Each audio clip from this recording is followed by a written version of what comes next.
El Ministerio de Educación presenta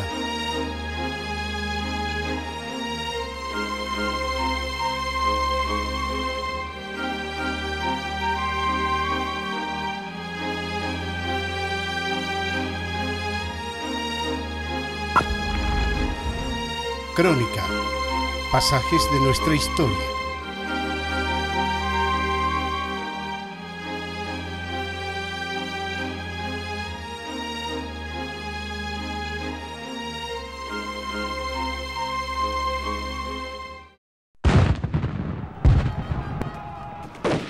El siglo XIX boliviano culminó en un enfrentamiento entre bolivianos. En diciembre de 1898, en Sucre, la capital de la República, estalló el Congreso en una discusión que terminaría en lo que se ha conocido históricamente como la Guerra Federal. Esta guerra que enfrenta al norte contra el sur, la Guerra Federal que va a debatir entre federalismo y unitarismo. La guerra federal que le va a costar sangre y un costo económico muy significativo a la patria, y finalmente la guerra federal que abre un siglo con un liderazgo geográfico, económico y social. El siglo XIX boliviano tuvo un momento crucial en la Guerra del Pacífico. Después de la derrota, se reúne la Convención Nacional de 1880 para construir lo que se ha denominado históricamente la Bolivia oligárquica. El liderazgo del liberal por antonomasia, don Eliodoro Camacho, no puede contra el dominio hegemónico de los conservadores. Es derrotado en 1884 por Gregorio Pacheco, en 1888 por Aniceto Arce y en 1892 por Mariano Baptista. Es a través del cohecho, a través de la manipulación y a través de la violencia, como ocurre en la presidencia de Baptista, que a los liberales se les cierran las puertas del poder. Pero es también la confrontación entre el norte y el sur. Chuquisaca, la capital de la República, enfrentada a La Paz. La discusión en torno a cuál debería ser la ciudad capital de Bolivia se resolvió entre 1825 y 1839, cuando el Congreso, reunido bajo la presidencia de José Miguel de Velasco, determinó oficialmente que Sucre era la capital de la República. Pero esa decisión, que parecía en los papeles, fue desmentida en los hechos por la práctica histórica. Los gobiernos de Bolivia tuvieron carácter itinerante y muchas veces gobernaron en diversas ciudades. Sucre, desde luego; La Paz, ciudad en la que los presidentes estuvieron quizás más tiempo que en la propia capital de la República. Cochabamba y también Oruro, una ciudad fundamental en el paso del norte al sur. Entre diciembre de 1897 y enero de 1898 se llevan a cabo en el país las elecciones municipales. Muy pronto se detecta un importante fraude de los conservadores que generan graves disturbios en La Paz. Es la chispa para la gran explosión. En Sucre la repercusión es inmediata. El gobierno toma la decisión de trasladarse a La Paz para intentar apaciguar los ánimos. A partir de ese momento, 1898, se convierte en el año de la disputa por la capitalía y por el federalismo. Es el principio del fin. Son los últimos días, aunque ellos todavía no lo saben, de Sucre, capital real de la República. Luego vendría la disputa, la guerra y el cambio de sede de gobierno, igual que el cambio de destino de un país que pasa de un mundo conservador a un mundo liberal, pero que pasa sobre todo del sur al norte, un eje que había controlado al país a lo largo de la época colonial y que va a trasladar el liderazgo paceño durante todo el siglo XX.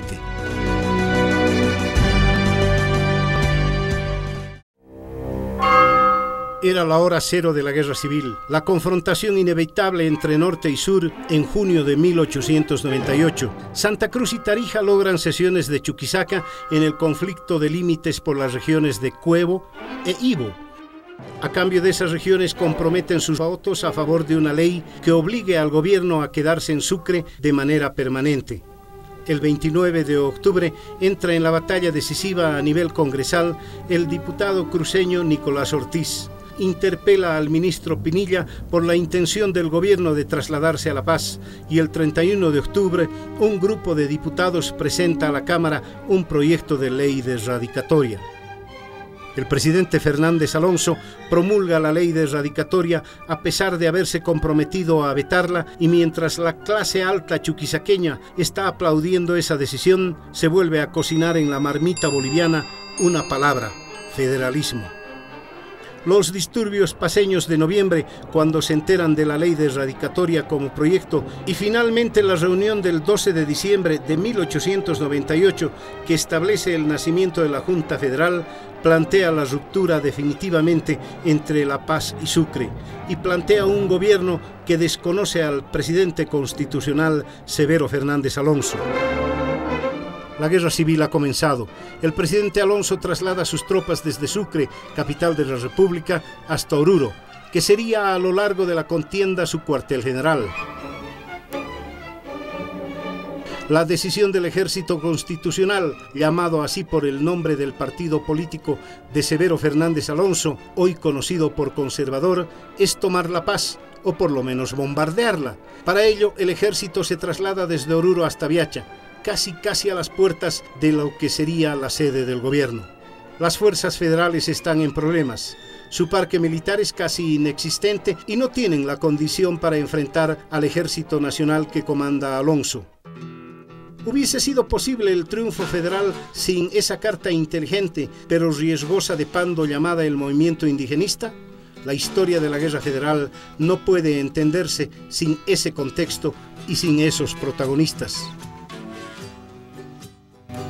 En 1866, Mariano Melgarejo decreta la obligatoriedad para los indígenas de recabar sus títulos de propiedad pagando por ello. Les da un plazo de 60 días y después empieza a rematar sus tierras en pública subasta. En 1874, Tomás Frías establece lo que se conoce como la ley de exvinculación. Se refiere al concepto de propiedad individual. La ley reconoce la propiedad soberana y personal de los indios sobre su tierra, pero rompe la comunidad. Por eso se impone el término de exvinculación, porque fractura la base de la relación histórica del indio con su tierra. En 1881, la ley es ratificada y comienza un proceso sistemático de expoliación de la tierra indígena y la construcción de grandes latifundios. Es el peor momento de la relación de la sociedad blanca y de la sociedad india en Bolivia. Uno de los apoderados indígenas se llama Pablo Zárate, que se conocería luego como el temible Vilca. Sin ninguna duda, y a pesar del hecho colectivo del movimiento y del levantamiento indígena de 1899, el máximo caudillo indio de ese momento. En 1896 se comprueba la relación estrecha entre Pablo Zárate y el coronel José Manuel Pando. Desde Taraco, Zárate le escribe una carta a Pando. El apoderado rural le pide al coronel de la ciudad información del Congreso y del sistema legal para que sus apoderados sepan cuál es la situación de los trámites de reivindicación de tierras. En 1899, la evidente relación de Zárate y Pando va a concretarse en una alianza fundamental. Ambos están utilizando mutuamente. Pando quiere a la indiada, como la llama la prensa liberal de la época, para servir de carne de cañón y hacer fuerza fundamental frente a los constitucionalistas. Zárate quiere la legitimidad que le da esa alianza para organizar junto a otros caciques indígenas un levantamiento general que tiene mucho más que simplemente llevar a Pando al poder. ¡Fuego! Finalmente, las fuerzas en conflicto rompen fuego. La primera confrontación se da en las proximidades del Alto de La Paz. Es una pequeña escaramuza, pero es la primera escalada militar del conflicto. El escenario de la confrontación militar entre constitucionalistas y federales se da en la línea que hoy es la carretera entre La Paz y Oruro. Los puntos más importantes son Ayoayo, Sicacica, Panduro, Oruro y en el actual camino entre Oruro y Cochabamba, Paria y el llamado crucero de Copacabana. El 24 de enero de 1899 se produce el primer combate importante llamado del primer crucero en Cosmini, cerca de Ayoayo. Los regimientos federales Avaroa y Vanguardia, con alrededor de 250 efectivos, avistan a las 11 de la mañana al enemigo. Se trata de un convoy que está llevando pertrechos desde Oruro hacia Viacha, donde está Fernández Alonso. Pando está al mando de los federales. Los constitucionalistas se ven sorprendidos y apenas tienen tiempo de organizarse. Las instrucciones de Pando son claras. Deben concentrarse sobre los furgones para evitar a los jóvenes combatientes del sur bajas inútiles.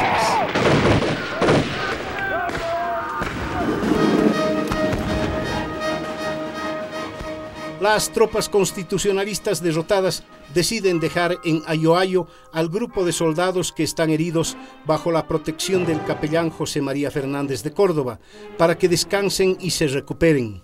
Sería una decisión trágica. Una impresionante multitud de indígenas se había congregado alrededor del combate del crucero y se lanzó en persecución de la tropa dispersa. Una gran parte llega a Ayoayo, la sitia y en horas de la tarde entra en el pueblo enardecida. El grupo de heridos y el capellán se refugian en el templo creyendo que es un lugar seguro, pero es una decisión absolutamente inútil. La muchedumbre llega hasta las mismas puertas del templo de Ayoayo, que fue el escenario de la más brutal y bárbara hecatombe. La sangre de las víctimas enrojeció su suelo palmo a palmo. Las escenas de terror comenzaron en el patio de ingreso, precedido de pequeños arcos de piedra. Llegaron a los umbrales del edificio y terminaron en el atrio. Allí perdieron la vida a manos de la multitud enfurecida 27 soldados del escuadrón Sucre, tristemente arrastrados por la irresponsabilidad de gobernantes y revolucionarios a la tormenta de una guerra sangrienta y cruel. Allí murió el jefe Melitón Sanginés y por supuesto el sacerdote José Rodríguez y el capellán José María Fernández de Córdoba. Lugentes campi. Esa es la frase que usó Mariano Baptista para referirse al drama de la masacre de Ayoayo, que en castellano quiere decir campos del dolor. Eso fue lo que vivió Bolivia en esos días de abril de 1899. El desastre de Cosmini desmoraliza profundamente al presidente Fernández, que después de conferenciar con su alto mando decide retirarse a Viacha. Desiste total y definitivamente de atacar La Paz y vuelve hacia Oruro para convertir esa ciudad en su cuartel general.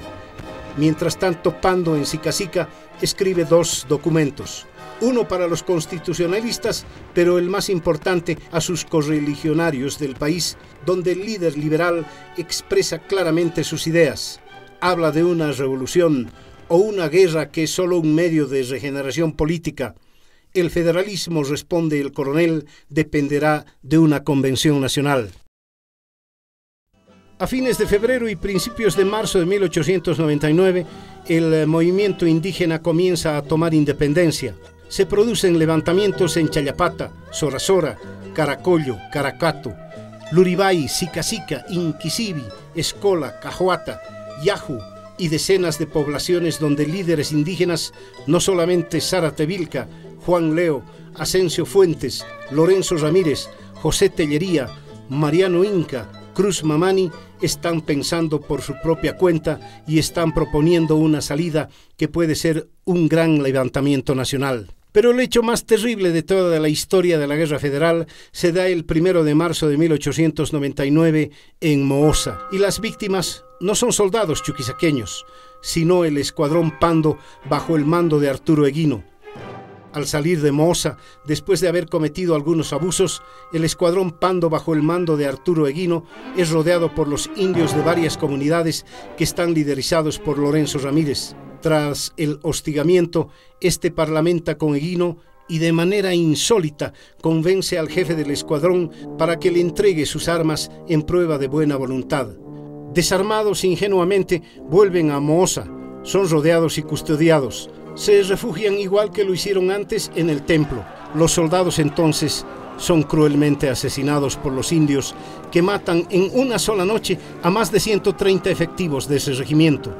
Parecerá que la violencia indígena es irracional y no tiene límites, pero es la respuesta a una terrible historia de explotación que había comenzado antes de la República y que en la República había tenido ejemplos simplemente dramáticos. Pero el día decisivo sería el 10 de abril de 1899, en las proximidades de Paria, donde hacen cruz el camino de Oruro a Lequepalca, con el camino de Paria a Caracollo. A las 2:05 de la tarde comienza el grueso del combate. López ha decidido colocar a 3 batallones en el flanco abierto, mientras que Pando dispone en orden abierto a 3 batallones.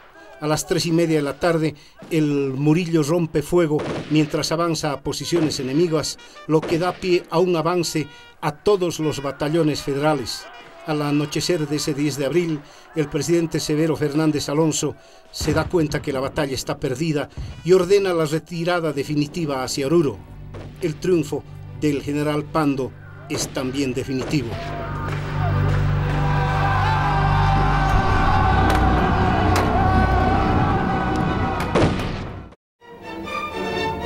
El 12 de abril de 1899, el coronel José Manuel Pando entra triunfante a Oruro y a su lado está el caudillo Pablo Zárate Vilca con sus huestes que invaden la ciudad del Pagador. Es una presencia pacífica, pero ya se están adelantando los hechos que van a dividir definitivamente a federales de indígenas. Pando está preocupado y ha adelantado ya varios telegramas indicando que hay que frenar la expansión de los indígenas. Represión es la palabra que se usa. Ya no son necesarios los servicios bélicos de la raza indígena. Es la frase que con un alto grado de cinismo están diciendo los liberales. Pocos días después, la ilusión de un gran levantamiento que aparentemente estaba previsto para el 3 de mayo va a caerse en pedazos con la detención de los líderes indígenas. En tanto, el presidente Fernández Alonso ha abandonado a Bolivia, resignando la presidencia de la República. Pero la decisión más importante se da el 15 de abril. La Junta Revolucionaria decreta que La Paz es desde ese día capital oficial de la República de Bolivia. Inmediatamente le envían un telegrama al coronel Pando que los deja con los crespos hechos. No acepta esa decisión. Es irresponsable, dice, y convence a los miembros de la Junta dejar postergada esa discusión hasta la próxima Convención Nacional. El 22 de abril es el último estertor de los indígenas. Un general llamado Feliciano Vilca se proclama presidente en el sur. Duraría muy pocas horas. El 23 Juan Lero es apresado en Peñas y Pablo Zárate Vilca apresado en Sicacica. El gran levantamiento indígena queda frustrado. El 24 de abril la Junta Federal se traslada de La Paz a Oruro y durante 6 meses esa ciudad es la capital de la República hasta la instalación el 20 de octubre de 1899 de la Convención Nacional, cuyo primer acto es la elección del presidente, el ya general José Manuel Pando. La primera gran batalla de los parlamentarios es si se adopta o no la Constitución de 1880. Tras arduo debate, se impone la mayoría por adoptar la Constitución mencionada. Es un triunfo que adelanta que ya no habrá federalismo porque es obvio que esa Constitución, como todas, habla de una república unitaria. A pesar de ello, se abre el debate sobre el federalismo. Pero el presidente Pando ya tiene una decisión tomada y el vicepresidente de la República aprueba la moción de aplazamiento hasta una próxima legislatura. Nunca más el Parlamento debatió el tema del federalismo. Mientras tanto, los caudillos indígenas Cruz Mamani, Juan Lero y Pablo Zárate, el temible Vilca, guardan detención en la cárcel de Oruro. Se han abierto contra ellos 2 procesos, uno por la masacre de Ayoayo, el otro por la masacre de Moosa. Cruz Mamani intenta fugar y es muerto en la propia cárcel de Oruro. Juan Lero muere a los 60 años en prisión sin haber conocido su sentencia. Zárate Vilca tendría que esperar más de 2 años detenido. Finalmente se lo declara inocente en Ayoayo, pero se decide que Moosa tiene que continuar el proceso. En 1903, camino a La Paz, dizque en un intento de fuga, Pablo Zárate, el caudillo indígena, es muerto por sus custodios y así termina una de las etapas más impresionantes de la historia indígena de nuestro país.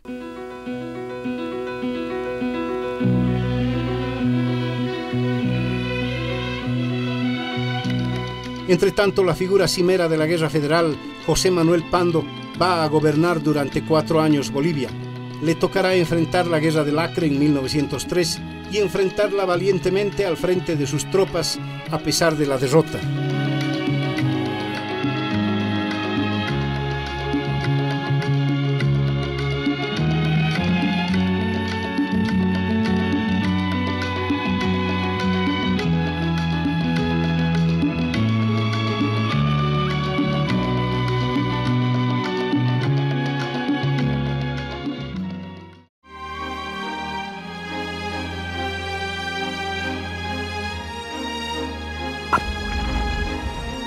Crónica. Pasajes de nuestra historia.